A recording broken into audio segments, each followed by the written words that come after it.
اول الفيديو، وهعملها ليها زي حامل كده على جوانب العلبة اللي هي ثبتناها من فوق بالشكل ده، وهنثبتها بالشمع كويس جدا.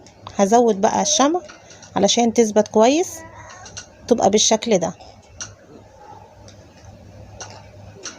شايفين الشكل بقى تحفة ازاي، ومتينة وثابته قوي على الارض، يعني انتي وسندها حلوه قوي، مش بتتهز ولا بتميل ولا اي حاجه.